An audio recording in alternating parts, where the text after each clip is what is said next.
broma, Osvaldo, ¿cómo te va? A ver, licenciado Redondo. Por favor, repítame la pregunta.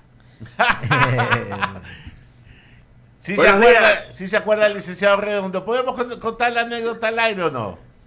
Por favor, maestro, claro que sí. Osvaldo era alumno del preuniversitario de la Facultad de Jurisprudencia de la Universidad Católica de Guayaquil y no me acuerdo qué mundial de fútbol era precisamente, y él estaba un poquito más ganado de peso de lo que está actualmente. Y él iba con una camiseta de la selección argentina y los compañeros de clase le pusieron a Osvaldo Redondo. El nombre del jugador, pero era por su figura. ¿Ya? Entonces, en algún momento que yo estaba dando clase, lo llamé Osvaldo licenciado Redondo y los compañeros indiscutiblemente se pegaron una carcajada. Desde entonces, ¿cuántos años, Osvaldo? Híjole. Eso fue exactamente en agosto del año de 1994. Hijo. Vea usted el tiempo que nos conocemos, Osvaldo, y en verdad los méritos Así que es. lo adornan huelga cualquier comentario del que yo pueda hacer. Andan regalones hoy día. No, de Se ha verdad. vuelto un referente. Regalones. Y le voy a contar algo, Por favor. Daniel. Cuando quienes hemos ejercido la cátedra vemos que nuestros alumnos nos superan. Y de esos hay casos inmensos que yo tengo, el mismo Henry Cucalón, Carlos de Tomaso, Andrés Ortiz. Usted no fue mi profesor, ¿no? No, gracias a Dios no. Ah, muy bien. Si no- Digo porque si no, yo tengo una vara muy alta, si entonces no, me si no asusta eso, hubiera, ¿no? si no hubiera mejorado. Ah, caramba. Entonces, Osvaldo, así termina siendo. Estamos aquí con Javier Segarra, Luisa Delgadillo, Daniel Solórzano. Le voy a decir a mi compañera Luisa Delgadillo que es una dama inteligente que comience la entrevista en este momento. Osvaldo. Muchas gracias, Ramiro, por tus generosas palabras. Qué gusto saludarlos, Osvaldo. Buenos días. Buenos días, querida Luisa, y muchas gracias por sus palabras, querido doctor Cepeda. La admiración es mutua y bueno, aquí no es como el tango, 30 años no es nada, podemos decir. Osvaldo, este domingo más de 13 millones de ecuatorianos iremos a las urnas para escoger al futuro gobernante de los ecuatorianos, del país. ¿Cuán importante va a ser y de qué manera lograr un buen y efectivo control electoral para cada uno de los dos candidatos finalistas, que yo creo que va a ser vital? ¿Usted cree que va a estar garantizada la transparencia de este proceso a fin de que no quede ninguna tela de duda cuando el país conozca finalmente resultados y no haya sorpresas o sinsabores para el perdedor? Bueno, primero, muy buenos días a todo el panel.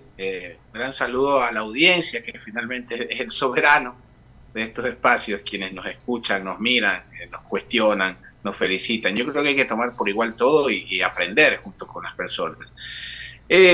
A ver, me parece en lo personal que quisiera yo un resultado contundente de cualquiera de los dos candidatos, sea el candidato, digamos, A y la candidata B, se me ocurre, que el resultado sea lo suficientemente contundente, qué sé yo, sobre 4 puntos como para que no haya el menor margen de duda. Claro, pero esa es digamos, mi imaginación, mi aspiración. Y la democracia al final del camino es la decisión de la mayoría, así esa mayoría sea un voto, ¿no? Entonces, el control electoral es parte esencial, digamos, que tienen las candidaturas, no necesariamente para robar votos, como uno podría pensar, sino para garantizar la transparencia del proceso, ¿sí? Es decir, una forma de tener el control. Y existen también los mecanismos en la ley y dentro del mismo proceso que permiten, digamos, permearse para efectos de no tener problemas de este tipo. Existe el acta, que usted la puede, que son públicas, que se las suben digamos, a las plataformas digitales. Existe la figura de los delegados. Y esa es la parte probablemente que a mí más que dudas me genera, como pensándolo un poco. Creo que para Noboa es más difícil, porque Noboa no tiene un partido, pues, digamos. Noboa es una coyuntura de un grupo de personas que en democracia han participado, si usted se da cuenta, los cuadros más visibles son la esposa, la mamá, la tía. No hay, digamos, figuras, al menos yo no percibo figuras políticas. Tal vez sea parte de la estrategia, pero tú necesitas de esa estructura, digamos, que de hecho su padre tuvo en alguna ocasión esos problemas. Entonces, supongo que ya lo tiene resuelto. Ahora, ¿por qué presumo que el correísmo es menos problemático el tema? Porque ellos tienen una estructura, es una estructura que tiene alcaldías grandes a nivel nacional, prefecturas, infraestructura, militancia, etcétera. Entonces, creería que en el campo del control electoral los correístas la tendrían, digamos, más fácil en ese contexto, porque hay un gran ausente en la elección. No sé si lo estén respaldando en este caso a Noboa directamente, que es el caso del control social cristiano. Yo creo, y se lo digo con experiencia, a lo largo y ancho del continente americano, del mundo hispano fundamentalmente, yo no he visto control electoral como el del Partido Social Cristiano, a nivel latinoamericano, una estructura aceitada, orgánica, técnica, que ellos, no sé si usted recuerda, montaban ahí en el centro de convenciones. Era espectacular. De hecho alumnos de procesos de maestría, de educación continua de Universidades de América Latina míos, me acuerdo en esa época nos autorizaba Carlos de Tomaso, nos autorizaba el mismo Vicente Almeida, creo que es el apellido, o quien delegaba el partido. Ellos nos autorizaban y los alumnos entraban a observar, porque era y recuerdo que venían chicos de México, decían, ni el PRI, que es el partido más grande de América Latina, por lo extenso, tiene esta estructura. Entonces no sé si esa estructura o esa experiencia esté, digamos, ayudando con una candidatura. No lo sé, eso lo sabremos el día domingo, pero sí es un factor. Pero ojalá no sea, digamos, la diferencia entre ganar o perder. Ojalá sea la voluntad popular la que se imponga este día domingo, indistintamente a quien apoyemos. Al igual que en la primera vuelta y que en anteriores procesos electorales están autorizados los exit poll. ¿Cuán confiables cree usted que van a ser esos resultados que seguramente se conocerán de estas encuestas a boca de urna? ¿Y hasta qué punto y hasta dónde va a ser prudente que los medios de comunicación autorizados y que quieran o hayan pagado por ese servicio puedan difundirlos a partir de las 17 horas? Existe una reglamentación, y esto es importante, que desde un espacio tan prestigioso y con credibilidad, eso es lo que usted la tiene, con todo respeto, Luisa, tantos años en nuestras pantallas. O sea, la credibilidad. ¿Qué es la credibilidad? Eso no nos hace perfectos, pero la credibilidad es el contrastar, el estar informados, etcétera. Entonces, es importante decirles a nuestros, en este caso, las plataformas, digamos, de comunicación han cambiado tanto, que no existe ningún medio, por lo menos el día de las elecciones, legítimo y autorizado que no sea el resultado oficial del Consejo Nacional Electoral. Entonces, existen herramientas extraordinarias, tracking poll, exit poll, encuestas, etcétera, sobre todo de orden cuantitativo, que tienen lo que se llama, estoy tratando de ser un poco docente con nuestra audiencia, lo que se llama un margen de error. ¿Qué significa el margen de error? Digamos, el techo o el piso de confiabilidad que puede tener el estudio. Y a veces, ¿ya? Y creo que más en estos tiempos, es muy difícil que usted, una persona que va el domingo, que prefiere estar en la casa almorzando y que va por el papelito, hace una fila, ni le cuentan usted guayaquileño el calor que solemos tener a los mediodías, que es cuando la familia va a votar, y que sale una persona con una gorrita y te pregunta. A veces pasa que las personas no te dicen por quién realmente votaron. Entonces, los exit poll son confiables, tienen un margen, pero en ocasiones, cuando ese margen es inferior al 2 o 1%, no se los puede publicar. Entonces, son confiables en la medida que tengamos claridad de que no es un resultado oficial y mucho menos definitivo. Tengo una última inquietud para dar enseguida paso a mis compañeros. Partiendo de la premisa de lo que usted señalaba al responder mi primera pregunta, esto es de que el candidato Noboa no tiene a sus espaldas y como base o soporte una infraestructura partidista sólida, como sí tiene la candidata González. ¿Cree usted a qué tipo de asamblea cree usted que se van a enfrentar cualquiera de los dos? Analíceme los dos escenarios que quedase ganador, ya sea el señor Noboa o ya sea la señora González. Esa es una pregunta bastante más que difícil, una pregunta que créame que me he hecho esa reflexión desde la segunda vuelta. Primero, por lo atípica que ha sido esta segunda vuelta. Yo no recuerdo, salvo mejor criterio de alguno de los contertulios esta mañana, una elección donde las vocerías principales no han sido los candidatos presidenciales. Ejemplo, en el correísmo Rafael Correa y Arauz, ejemplo con Daniel Noboa y Verónica Abad, por ponerle un ejemplo. Una elección atípica donde por ejemplo, el correísmo aparentemente, de acuerdo a las proyecciones y con el resultado de los hermanos ecuatorianos en el exterior, podría llegar a los 63 asambleístas, que es una cifra bastante considerable y que hay movimientos con los que yo creo que no va a ser complicado hacer una alianza o por lo menos acuerdos como los de cristianos. Al menos eso es lo que muchos plantean. Entonces, del lado de Luisa González me parece que tiene la bancada, tiene, digamos, personas con experiencia en el manejo público, digamos, son gente que tiene 10, 15 años, está en alcaldías, entonces yo creo que esa es una ventaja, digamos, en la gobernabilidad. Ahora, en el caso de Noboa, el no contar con un partido, el tener una bancada bastante pequeña, digamos que gastar una herencia no es lo mismo que administrar un país, y el no proyectar, que es lo que hacen las dos candidaturas, digamos, el no proyectar, digamos, lineamientos concretos. Ninguno de los dos nos ha dicho quién va a resolver el tema de la seguridad, cuánto van a invertir, qué resultados esperan, cómo lo van a hacer. Entonces, en ese escenario creo que Noboa la tendría más complicada. Ahora, ¿cómo se resuelven estos temas?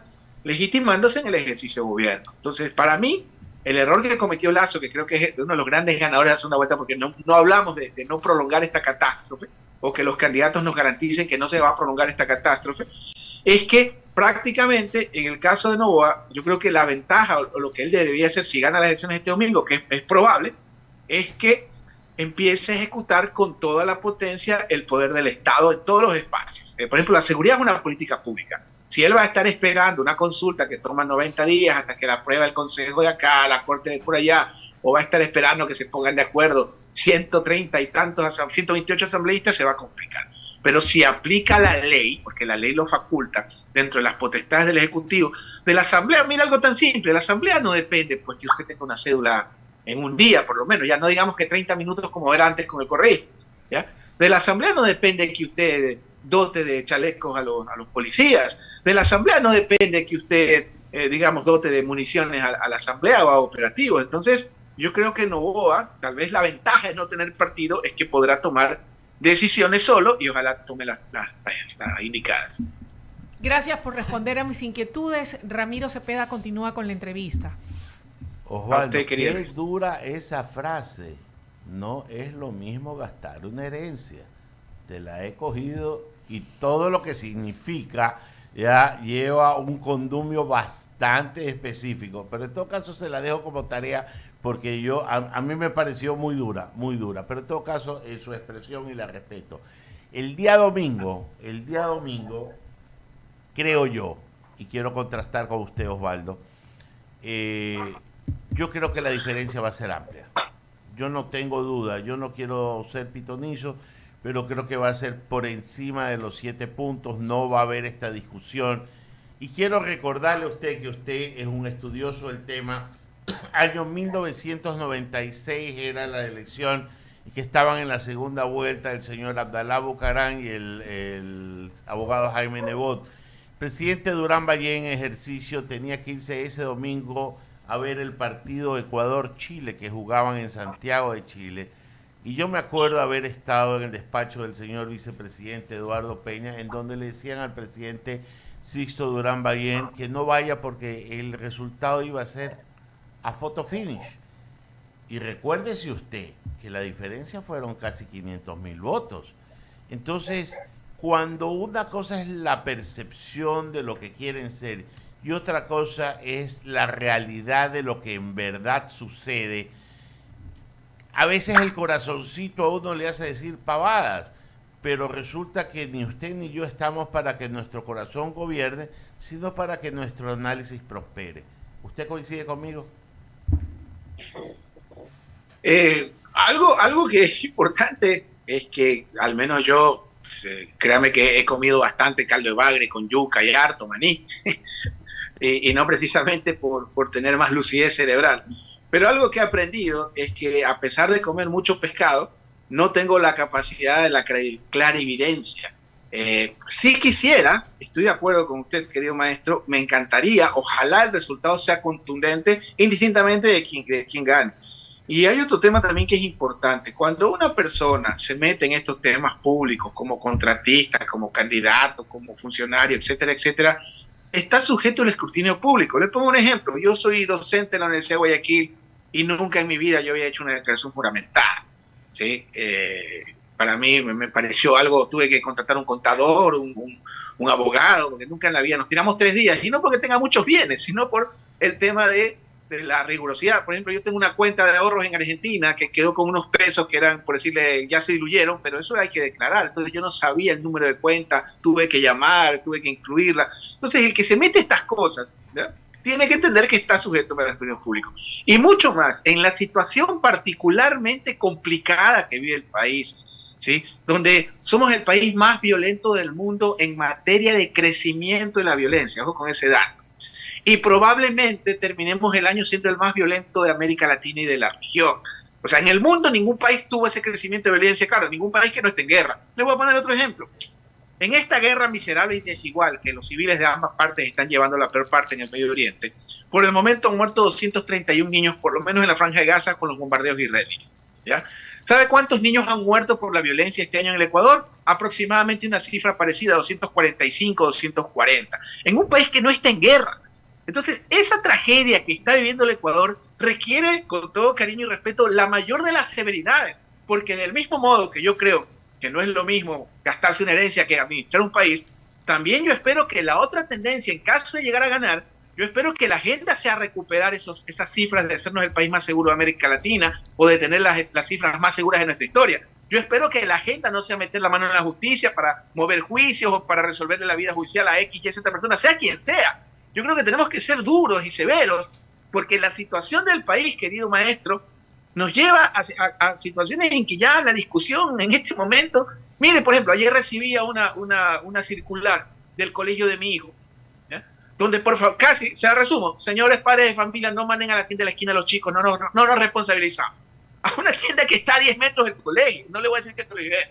Entonces, ese es el Ecuador en el que estamos viviendo y el que requiere toda la severidad de parte de nosotros, por lo menos yo. Suscribo todo lo que dice Osvaldo, porque para mí ha sido una campaña demasiado light, donde las cosas no se han tratado y donde hemos quedado simplemente en la epidermis de lo bonito, de lo que no me molesta, para no confrontar lo que en verdad son los hechos que la patria necesita ser resueltos.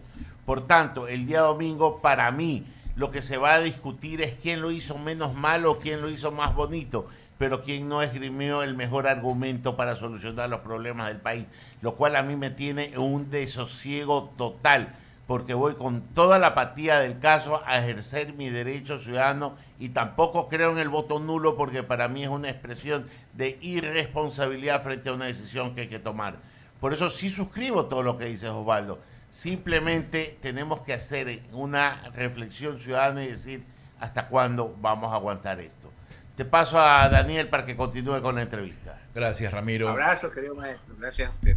Osvaldo, ¿cómo vas? Buen día. Qué bueno verte con la chamarra de la selección. Tú eres un hombre latinoamericano y siempre te veo con distintas chamarras de varios países. Hoy te veo con la de la selección. Y en este sentido, porque Ecuador sin duda se juega un partido mucho más importante que el que jugamos ayer con Bolivia y que el que jugaremos con Colombia, el partido de la democracia y el partido del futuro. Y en este sentido te quiero preguntar, Osvaldo, porque todas las elecciones, todos los procesos electorales dejan lecciones. ¿Cuál crees tú que son las lecciones positivas que ha dejado este proceso electoral, entiéndase primera y segunda vuelta, si es que cabe alguna lección positiva? ¿Y cuáles son los errores que creo que nadie debe cometer siendo candidato para un futuro? A ver, hola Daniel, qué gusto. También algunos años que nos conocemos. Siempre un gusto escucharte y sobre todo ver ese... No sé cómo hace Eduardo Mendoza para tener ese meeting ahí. La verdad que lo felicito públicamente. Bueno, ya te voy a decir cuánto le cuesta, no diré yo. Ya va a dar mi carpeta. Bueno. A ver, A ver, me parece que la primera vuelta nos dejó muchas lecciones. No se gana una elección con encuestas. Yo recuerdo que había candidaturas que iban y usted le preguntaba, y bueno, ¿y cuál es su postura ante el Ecuador? Que voy segundo en las encuestas. Okay. ¿Y qué es lo que usted va a hacer? ¿Cuál es su plan de trabajo? Aquí le tengo 15 encuestas en las que voy segundo. O sea, llegamos a un punto en una primera vuelta con hechos políticos y lo más importante, con un hecho inédito, nefasto, terrorífico, querido Daniel. Y pido en este medio de comunicación, como lo han hecho en todos los que he participado, que la justicia llegue hasta las últimas consecuencias en el asesinato cobarde y vil de un candidato presidencial, que era el señor Fernando Villavicencio. Entonces, ese hecho reseteó la elección, por ponerle un ejemplo, y obviamente tuvo una afectación, y tuvo una afectación en todo sentido para el país, lo cual hizo, y eso que ya veníamos de las seccionales, recordemos que hubo un asesinato de un alcalde, un poco antes del asesinato del señor Villavicencio. Entonces, fue una primera vuelta totalmente atípica, donde partiendo también de que era una elección atípica, por muerte cruzada, una elección en la cual el presidente ya acorralado para no ser destituido terminó convocándola, muy parecido a cómo Maguate implementó la dolarización, digamos, por impulso. Y una segunda vuelta también atípica, pero también, bueno, vamos a hablar de lo positivo, ¿no? Creo que la campaña, dentro de lo que cabe, ha sido limpia, por lo menos entre los contendores. Me parece que la campaña en Noboa ha sido sana.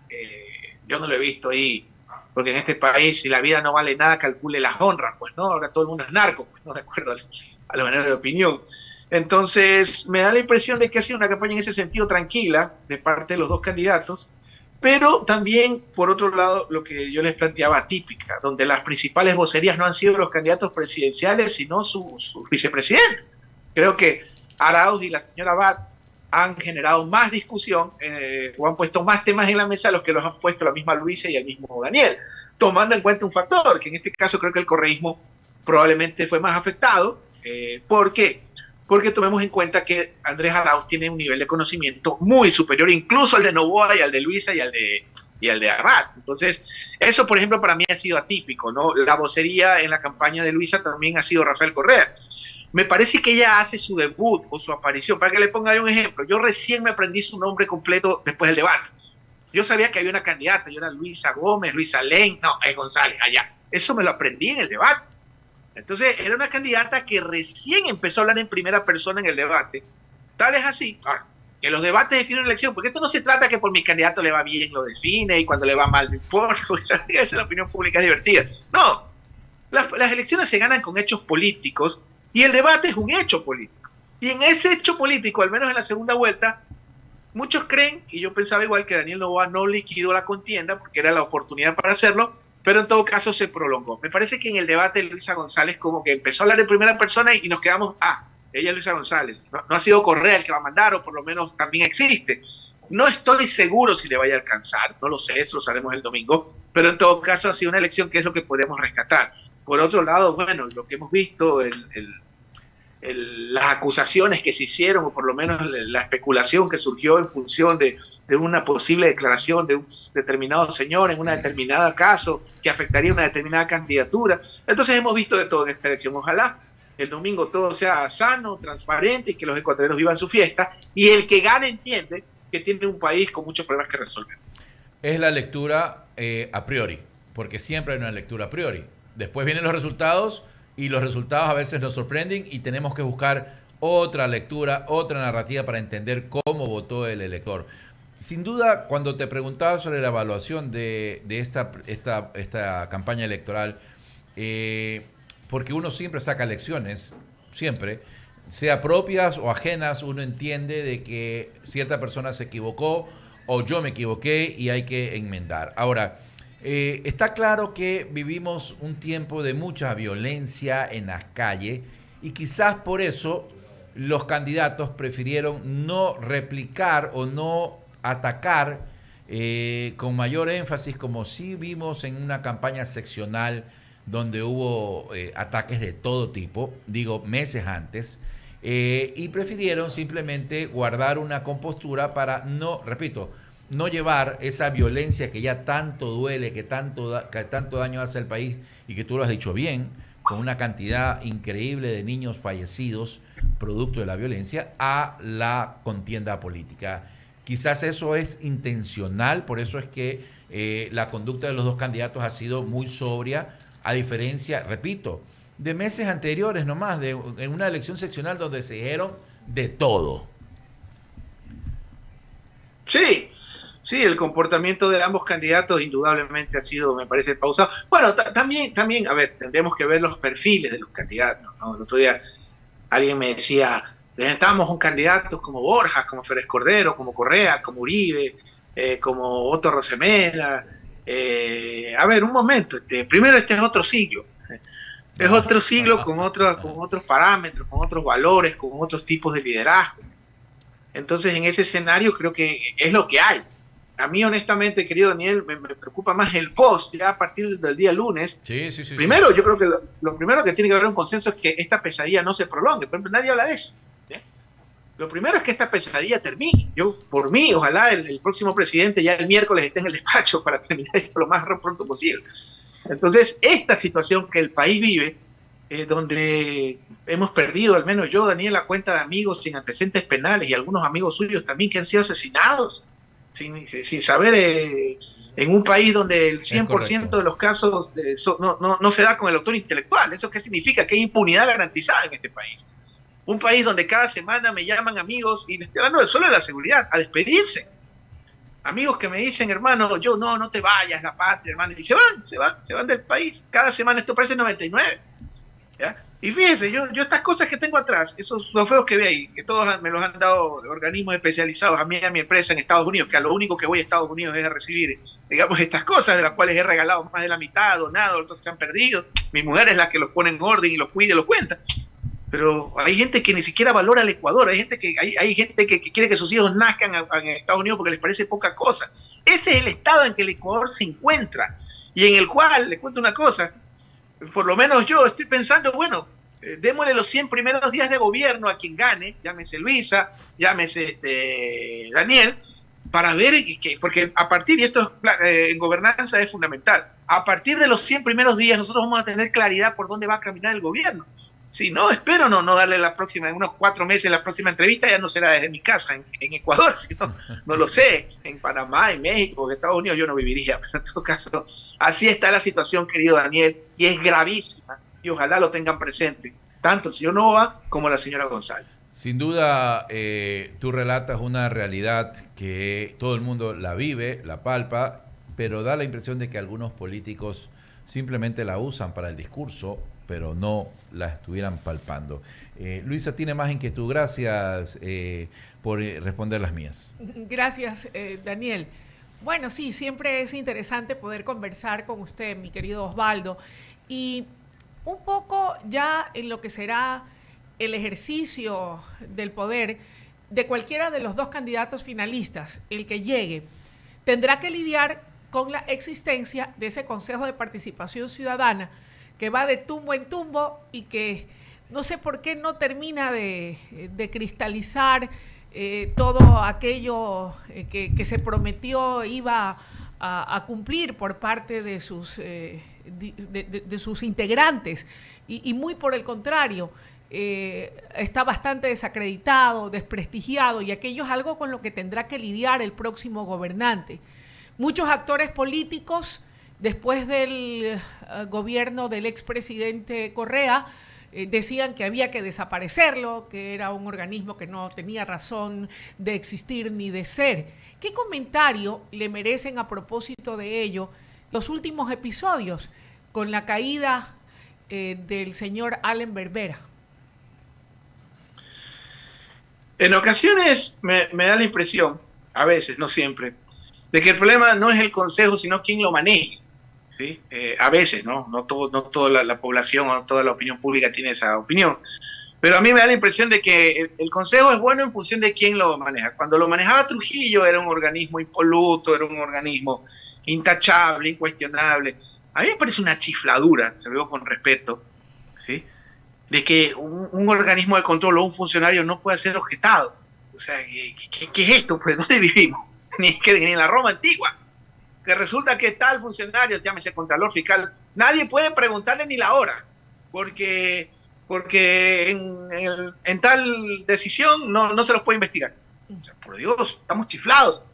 Entonces, por ese lado, a mí me parece que es una chifladura eso de que no, hay instituciones que no se puede cuestionar. ¿Dónde estamos viviendo entonces?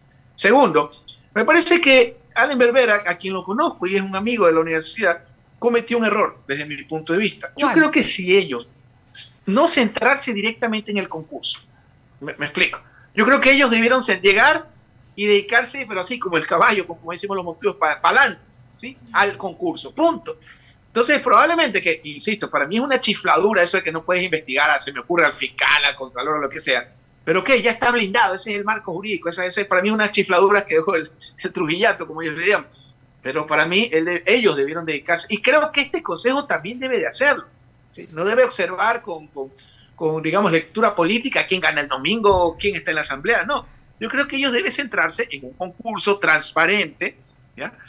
Porque no puede un país estar sin organismos de control. Y otro factor, este es importante, de los mitos que a veces se posesionan en la opinión pública y que los hechos o el peso de la evidencia los tiran abajo. Ejemplo, nadie quiere la Asamblea Nacional. Bueno, yo creo que esa Asamblea era mejor evaluada que el Gobierno Nacional.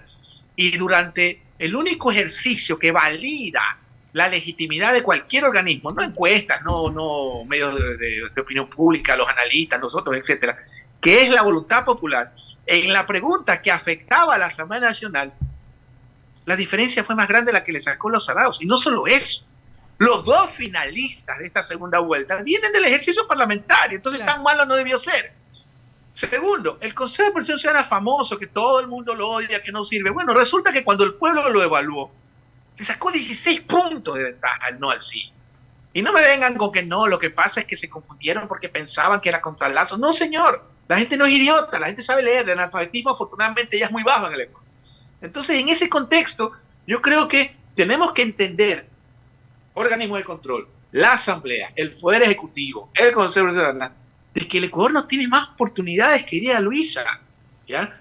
Esta situación que el país vive, para mí ya es la antesala de la desintegración. Ya la próxima hablemos con Petro, con el gobierno de Colombia, para ver si regresamos a la gran Colombia, porque esto va a ser inmanejable e insostenible. Eso es lo que tiene que entender toda la clase política, empezando por el futuro presidente o presidenta. Eso se lo dejo a criterio de nuestra audiencia. Oiga, Osvaldo, y ya que usted, siendo una radio y un medio de comunicación democrático y pluralista, y aquí escuchamos todas las ideas y todas son válidas y respetables, aun cuando a veces podamos disentir o no comulgar con ellas, pero son respetables.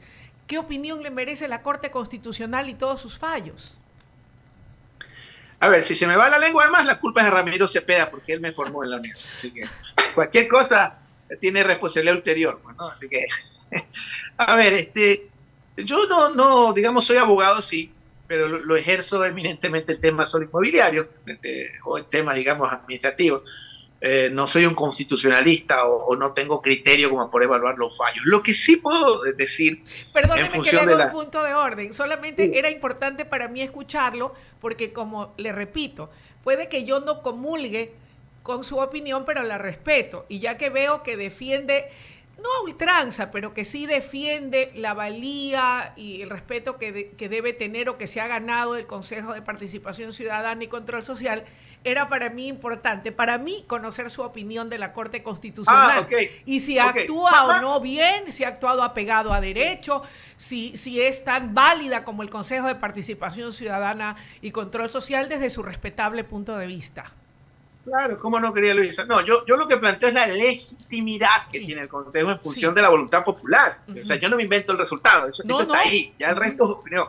De ahí yo no tengo idea, no conozco a Allen de la universidad, me parece un buen tipo, no es mi amigo, digamos, íntimo, pero una persona a la que hemos hablado y que usted ha entrevistado seguramente. Y merece nuestro respeto, merece nuestro respeto. Sí, Allen es un buen tipo, me parece, bueno, siempre lo recuerdo en la universidad, de hecho creo que fue alumno de Ramiro Cepeda también, pero bueno, así que todo es culpa del doctor Cepeda, por si acaso, él nos formó a todos. A ver, creo que la Corte Constitucional ha sido cuestionada porque muchos querían que sea todos, la Corte decidió a uno, pero en todo caso, al final del camino creo que lo más importante es la paz y la seguridad jurídica del país y el buen convivir, digamos, democrático. Yo creo que las personas que están llevando adelante ahora el Consejo de Participación Ciudadana, que veo que son unas mujeres jóvenes, atractivas, no importa que sean atractivas, pero le digo, se nota, ojalá porque creo que este mundo es mejor manejado cuando lo manejan las mujeres. Ojalá lleven adelante los concursos, porque el país ya no tiene tiempo que perder. Con todo cariño a Allenberg, más importante del país, con todo cariño a los que están a favor o en contra, con todo cariño a la Corte, el país no puede perder un segundo más.